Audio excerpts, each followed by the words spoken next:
The Idries Shah Foundation podcast. Practical psychology for today. Featuring the works of Idries Shah, narrated by David Ault.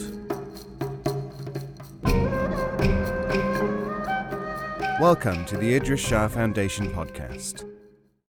In this edition of the podcast, we will hear selections from World Tales by Idries Shah. This audio is made available by the Idries Shah Foundation. The Mastermaid. This story, from the Norse, is translated by Sir George Webb Dasent, Assistant Editor of the London Times and Professor of Literature at King's College, from the important collection Norse Folk Tales by P.C. Abjornsen and S.I. Moe, which contains a wide variety of tales from Scandinavia that are also found throughout the world. In addition to its remarkable entertainment value, The Mastermaid has for over a century fascinated scholars, some of whom have found it to resemble the classical myth of Jason and Medea very closely.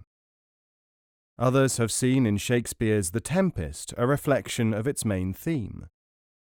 The narrative is known from Scotland to the South Seas, in Madagascar and the Buddhist world, in India and, as Lady Feather Flight, in American English tradition. Countless other literary and folk tales contain sections or incidents which are to be found in masterly narration in this recension.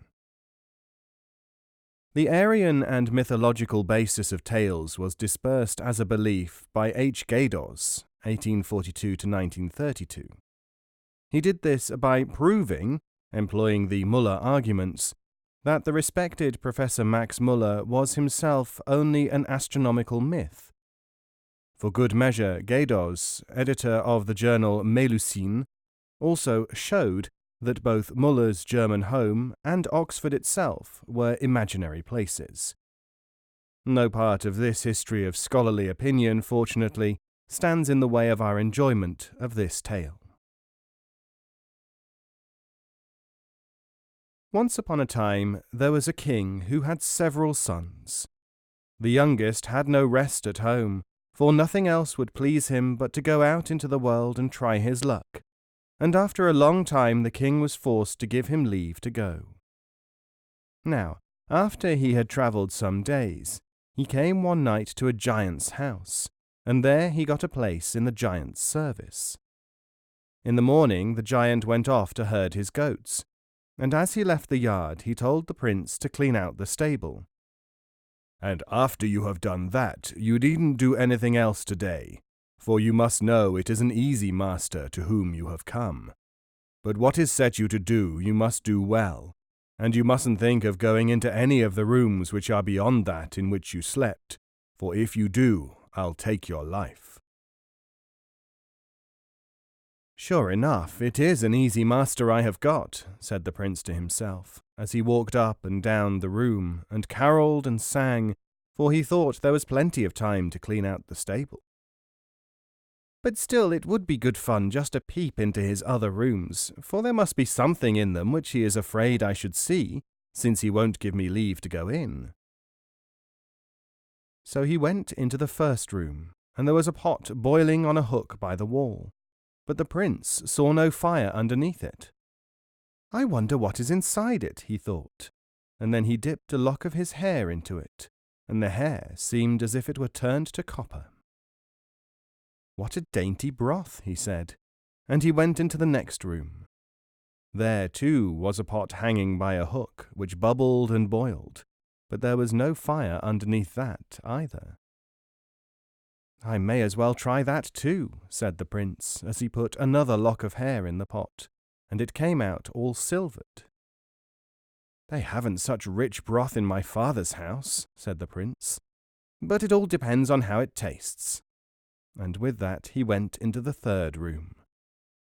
There, too, hung a pot, and it boiled just as he had seen in the other two rooms. The prince had a mind to try this too, so he dipped a lock of hair into it, and it came out gilded, so that the light gleamed from it. "Better and better," said the prince, But if he boils gold here, I wonder what he boils in yonder."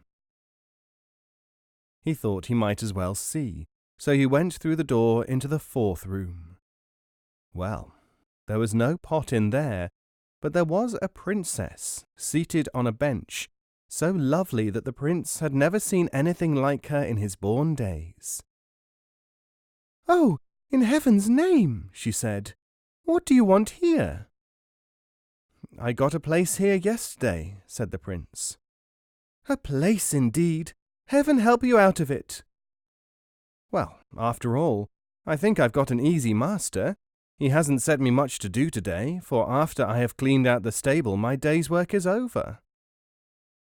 "Yes, but how will you do it?" she said. "For if you set to work to clean it, 10 pitchforks full will come in for every one you toss out." "But I will teach you how to set to work. You must turn the fork upside down and toss with the handle, and then all the dung will fly out of itself." "Yes, I will be sure to do that," said the prince. And so he sat there the whole day, for he and the princess were soon great friends, and had made up their minds to help one another. And so the first day of his service with the giant was not long. But when the evening drew on, she said it would be as well if he got the stable cleaned out before the giant came home. When he went to the stable, he thought he would just see if what she had said were true, and so he began to work like the grooms in his father's stable. But he soon had enough of that, for he hadn't worked a minute before the stable was so full of dung that he hadn't room to stand.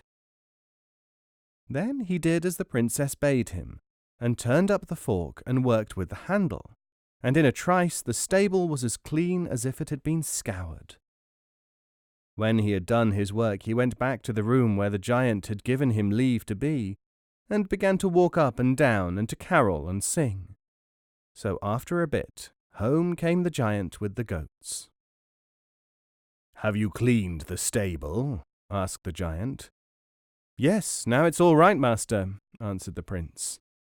"I'll soon see if it is," growled the giant, and strode off to the stable, where he found it just as the prince had said. "You've been talking to my master-maid, I can see," said the giant, "for you've not got this knowledge out of your own mind." "Master-maid?" said the prince, who looked as stupid as an owl. "What sort of thing is that, master? I'd be very glad to see it."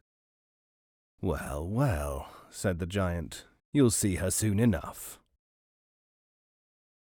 Next day the giant set off with his goats again, and before he went he told the prince to fetch home his horse, which was out at grass on the hillside, and when he had done that he might rest all the day. "For you must know it is an easy master you have come to," said the giant, "but if you go into any of the rooms I spoke of yesterday, I'll wring your head off." So off he went with his flock of goats. "An easy master you are indeed," said the prince, "but for all that, I'll just go and have a chat with your master-maid. Maybe she'll soon be mine instead of yours." So he went in to her, and she asked him what he had to do that day. "Oh, nothing to be afraid of," said he. "I've only to go up the hillside to fetch his horse." "Very well, and how will you set about it?" said she. "Well, for that matter, there's no great art in riding a horse home. I've ridden fresher horses before," said the prince. "Ah, but this isn't so easy a task as you think," said she. "But I'll teach you how to do it. When you get near it, fire and flame will come out of its nostrils, but look out, and take the bit which hangs behind the door yonder, and throw it right into its jaws, and it will grow so tame that you may do what you like." The prince said he would do that, and so he sat in there the whole day, talking and chattering with the master-maid about one thing and another, but they always came back to how happy they would be if only they could only be with one another and get well away from the giant. The prince would have forgotten both the horse and the hillside if the master-maid hadn't put him in mind of them when evening drew on, telling him he had better set out to fetch the horse before the giant came home. So he set off, and took the bit which hung in the corner, ran up the hill, and it wasn't long before he met the horse, with fire and flame streaming out of its nostrils. But he watched his time, and as the horse came open-jawed up to him, he threw the bit into its mouth, and it stood quiet as a lamb. After that it was no great matter to ride it home and put it up. Then the prince went into his room again, and began to carol and sing. So the giant came home again at evening with his goats, and the first words he said were, "Have you brought my horse down from the hill?" "Yes, master, that I have," said the prince, "and a better horse I never bestrode. I rode him straight home and put him up safe and sound." "I'll soon see to that," said the giant, and he ran out to the stable, and there stood the horse just as the prince had said. "You've talked to my master-maid, I'll be bound, for you haven't got this out of your own mind," said the giant again. "Yesterday master talked of this master-maid, and today it's the same story," said the prince, who pretended to be silly and stupid.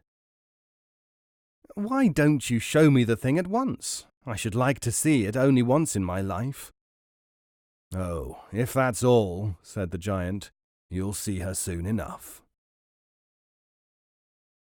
The third day at dawn the giant went off to the wood again with his goats, but before he went he said to the prince, "Today you must go to hell and fetch my fire tax.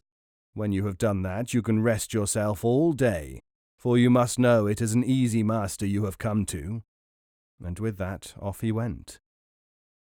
"Easy master indeed," said the prince. "You may be easy, but you set me hard tasks all the same. But I may as well see if I can find your master-maid, as you call her. I dare say she'll tell me what to do." And so in he went to her again. So when the master-maid asked what the giant had set him to do that day, he told her how he was to go to hell and fetch the fire tax. "And how will you set about it?" asked the master-maid. "Oh, that you must tell me," said the prince. "I have never been to hell in my life, and even if I knew the way, I don't know how much I am to ask for." "Well, I'll soon tell you," said the master-maid. "You must go to the steep rock away yonder, under the hillside, and take the club that lies there, and knock on the face of the rock. Then there will come out one all glistening with fire. To him you must tell your errand, and when he asks how much you will have, mind you say, 'As much as I can carry.'" The prince sat in there with the master-maid all that day too, and though evening drew on, he would have sat there till now, had not the master-maid told him that it was high time to be off to hell to fetch the giant's fire tax before he came home. So he went on his way, and did just as the master-maid had told him, and when he reached the rock he took up the club and gave a great thump.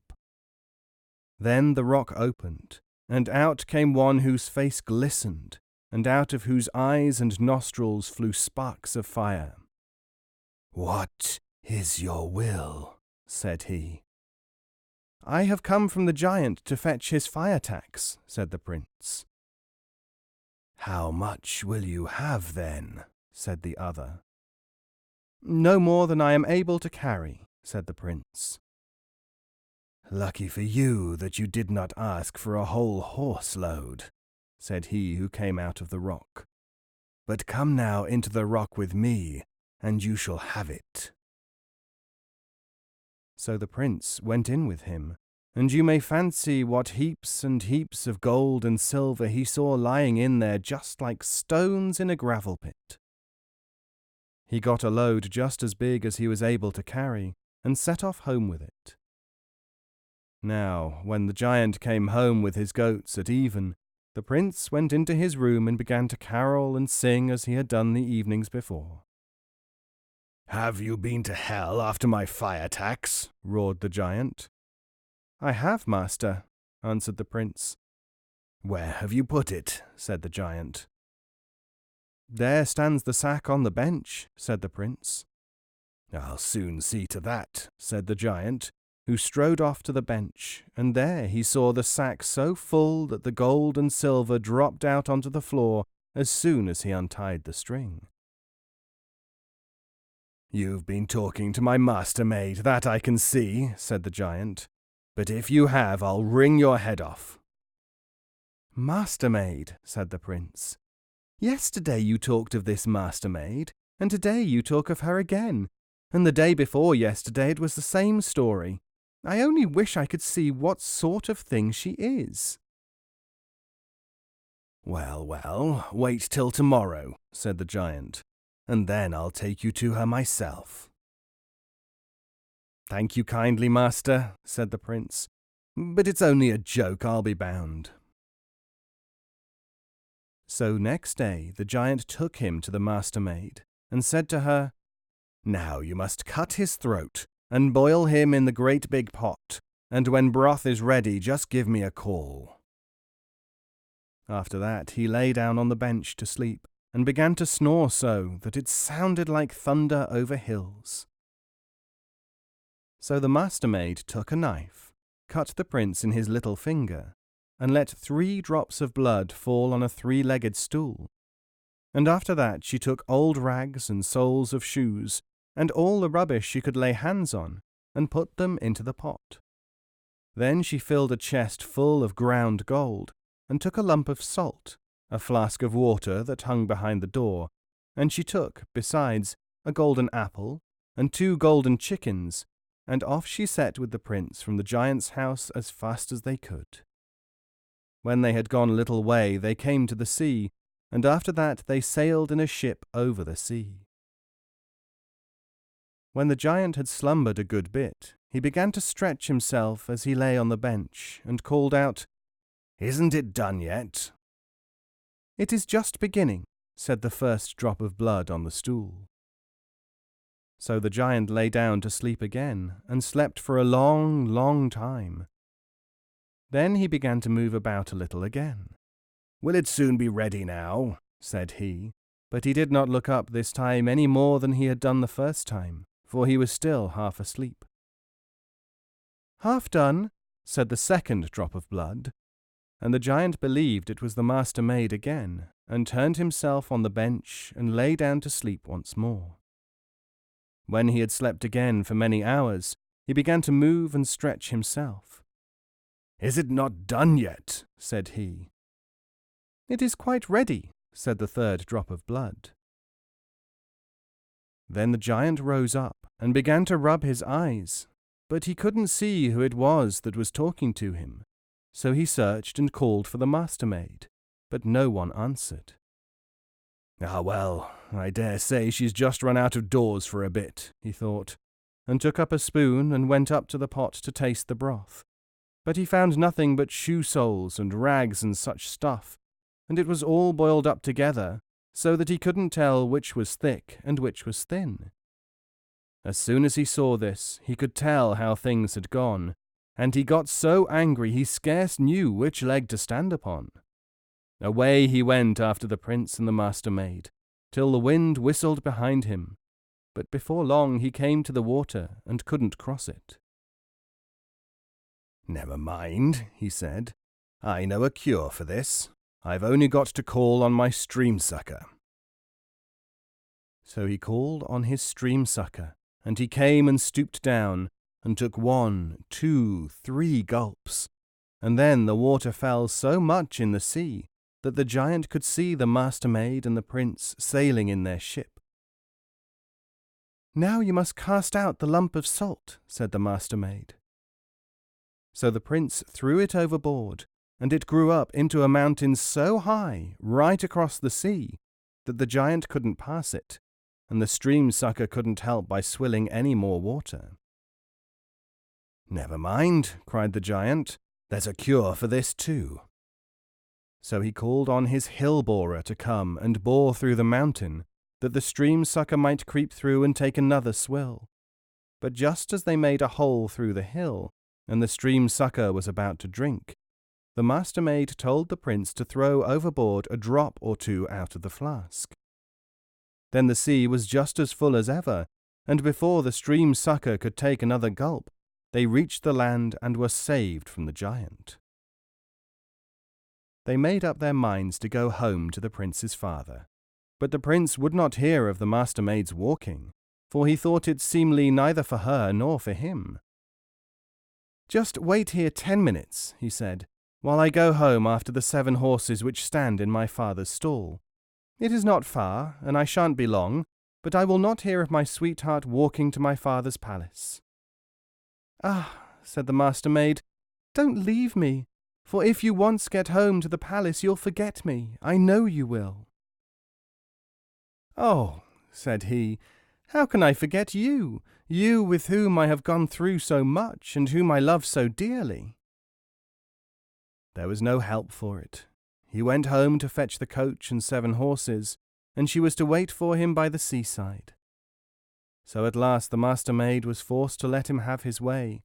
She only said, "Now, when you get home, don't stop so much as to say good day to anyone.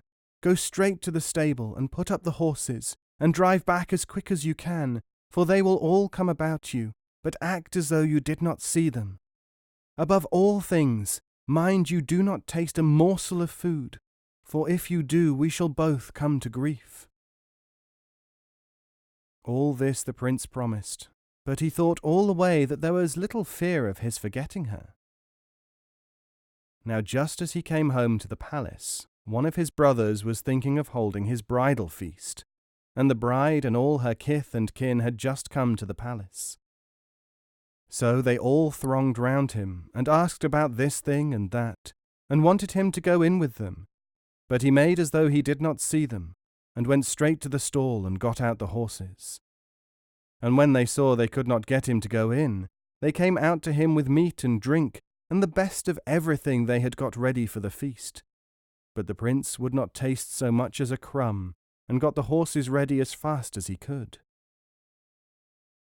At last the bride's sister rolled an apple across the yard to him, saying, "Well, if you won't eat anything else, you may as well take a bite of this, for you must be both hungry and thirsty after so long a journey." So he took up an apple and bit a piece out of it, but he had scarce done so before he forgot the Master-maid, and how he was to drive back for her. "Well, I think I must be mad," he said. "What am I to do with this coach and horses?" So he put the horses up again, and went along with the others into the palace, and it was soon settled that he should have as his wife the bride's sister, who had rolled the apple over to him. There sat the Master-maid by the seashore, and waited for the prince, but no prince came. So at last she went up from the shore, and after she had gone a bit she came to a little hut, which lay by itself in a copse close by the king's palace. She went in and asked if she might lodge there. An old dame owned the hut, and a cross-grained scolding hag she was as ever you saw. At first she would not hear of the Master-maid lodging in her house, but at last, for fair words and high rent, the Master-maid got leave to be there. Now the hut was as dark and dirty as a pigsty, so the Master-maid said she would clear it up a little, so that their house might look like other people's. The old hag did not like this either, and showed her teeth and was cross, but the Master-maid did not mind her. She took her chest of gold, and threw a handful or so into the fire, and the gold melted, and bubbled and boiled over out of the grate, and spread itself over the whole hut till it was gilded both outside and in. But as soon as the gold began to bubble and boil, the old hag got so afraid that she tried to run out as if the evil one were at her heels, and as she ran out of the door she forgot to stoop, and gave her head such a knock against the lintel that she broke her neck, and that was the end of her. Next morning the constable passed that way, and he could scarce believe his eyes when he saw the golden hut shining and glistening away in the copse, but he was still more astonished when he went in and saw the lovely maiden who sat there. To make a long story short, he fell over head and ears in love with her, and begged and prayed her to become his wife. "Well, but have you much money?" asked the Master-maid. He said that he was not so badly off, and off he went home to fetch the money, and when he came back he brought a half-bushel sack and set it down on the bench. So the Master-maid said she would have him, since he was so rich, but they were scarce in bed before she said she must get up again. "For I have forgotten to make up the fire." "Don't stir out of bed," said the constable. "I'll see to it." So he jumped out of bed and stood on the hearth. "As soon as you have got hold of the shovel, just tell me," said the Master-maid. "Well, I am holding it now," said the constable. Then the Master-maid said, "God grant that you may hold the shovel, and the shovel you, and you may heap hot burning coals over yourself till morning breaks." So there stood the constable all night long, shovelling hot burning coals over himself, and though he begged and prayed and wept, the coals were not a bit colder for that. But as soon as day broke, and he had power to cast away the shovel, he did not stay long, but set off as if the evil one or the bailiff were at his heels. And all who met him stared their eyes out at him, for he cut capers as though he were mad, and he could not have looked in worse plight if he had been flayed and tanned, and every one wondered what had befallen him, but he told no one where he had been, for shame's sake. Next day the attorney passed by the place where the Master-maid lived, and he too saw how it shone and glistened in the copse.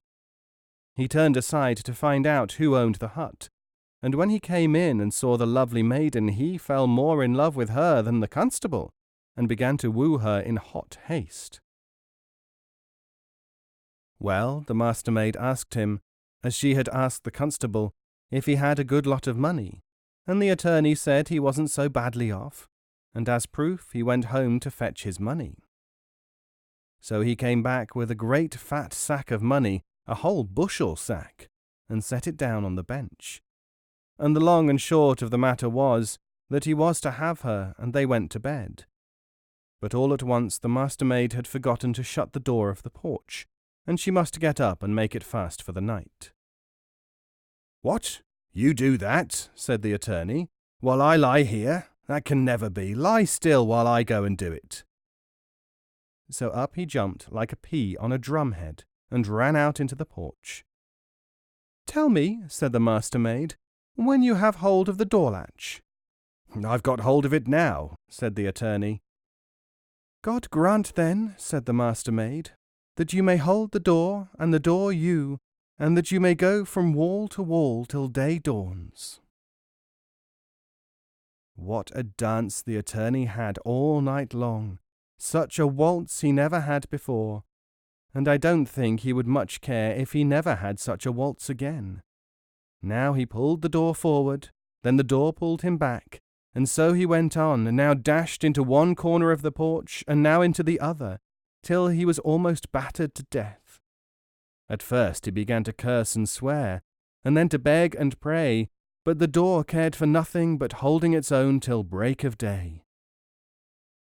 As soon as it let go its hold, off set the attorney, leaving behind him his money to pay for his night's lodgings, and forgetting his courtship altogether, for, to tell the truth, he was afraid lest the house door should come dancing after him.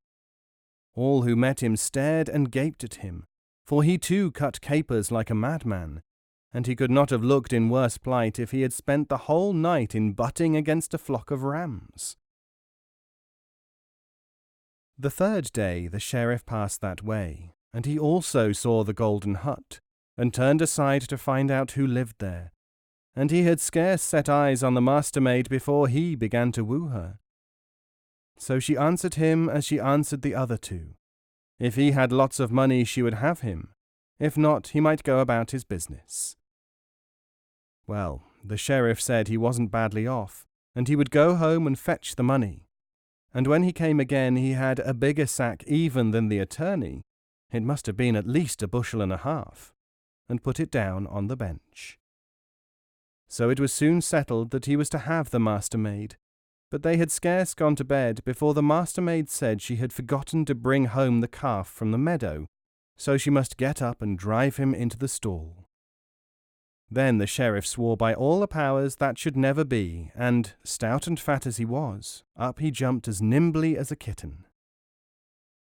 "Well, only tell me when you've got hold of the calf's tail," said the Master-maid. "Now I have hold of it," said the sheriff. "God grant," said the Master-maid, "that you may hold the calf's tail, and the calf's tail you, and that you may make a tour of the world together till day dawns." Well, you may just fancy how the sheriff had to stretch his legs. Away they went, the calf and he, over high and low, across hill and dale, and the more the sheriff cursed and swore, the faster the calf ran and jumped. At dawn of day the poor sheriff was well nigh broken-winded, and so glad was he to let go of the calf's tail that he forgot his sack of money and everything else. As he was a fat man, he went a little slower than the attorney and the constable, but the slower he went the more time people had to gape and stare at him, and I must say they made good use of their time, for he was terribly tattered and torn after his dance with the calf. Next day was fixed for the wedding at the palace, and the eldest brother was to drive to church with his bride, and the younger, who had lived with the giant, with the bride's sister. But when they had got into the coach, and were just going to drive off, one of the trace pins snapped off, and though they made at least 3 in its place, they all broke, from whatever sort of wood they were made. So time went on, and they couldn't get to church, and everyone grew very downcast. But all at once the constable said, for he too was bidden to the wedding, that yonder, away in the copse, lived a maiden, "And if you can only get her to lend you the handle of the shovel with which she makes up her fire, I know very well it will hold," he said. They sent a messenger on the spot, with a message to the maiden to know if they couldn't get the loan of her shovel of which the constable had spoken. And the maiden said, yes, they might have it, so they got a trace pin which wasn't likely to snap. But all at once, just as they were driving off, the bottom of the coach tumbled to bits. So they went to work to make a new bottom as they best might, but it mattered not how many nails they put into it, nor of what wood they made it. As soon as ever they got the bottom well into the coach and were driving off, snap it went in two again, and they were even worse off than when they lost the trace pin.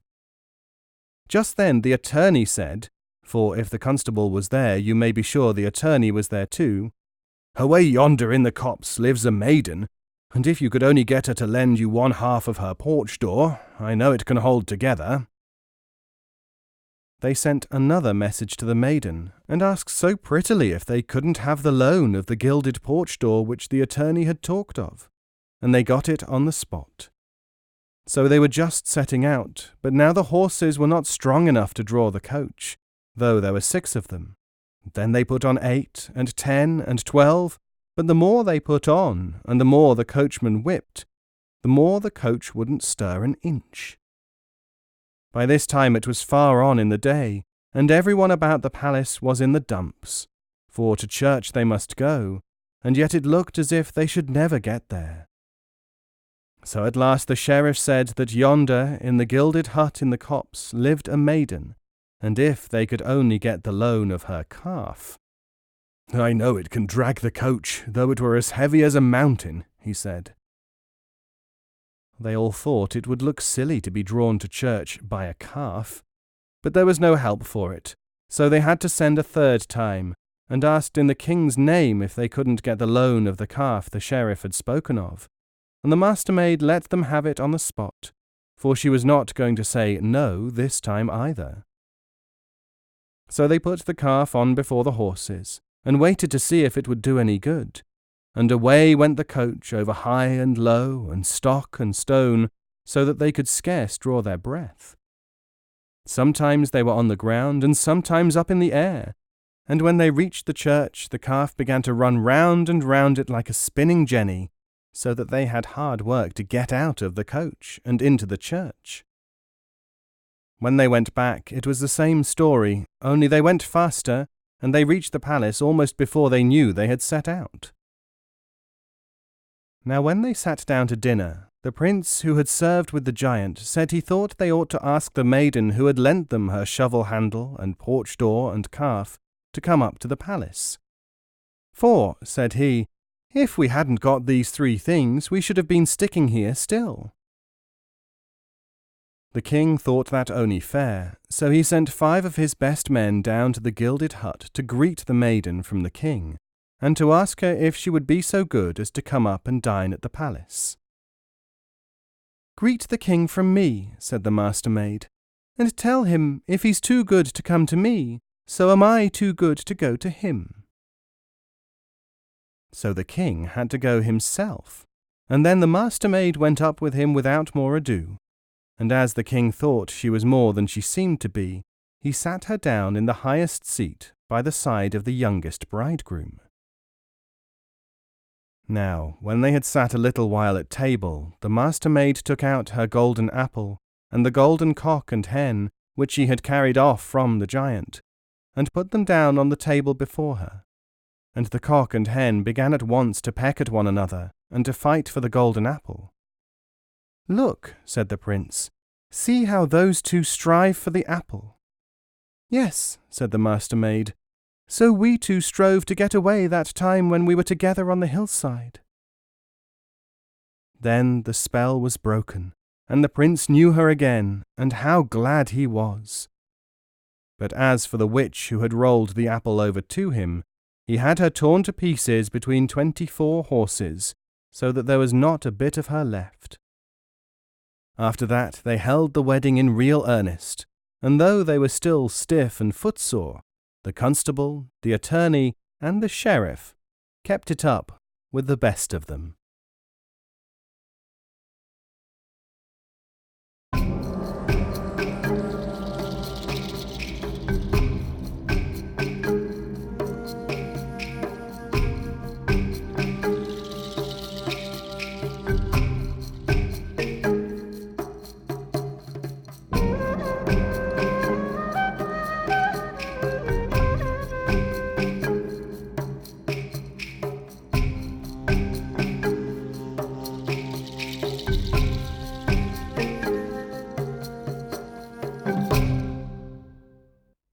This podcast is copyright 2018, the Idries Shah Foundation.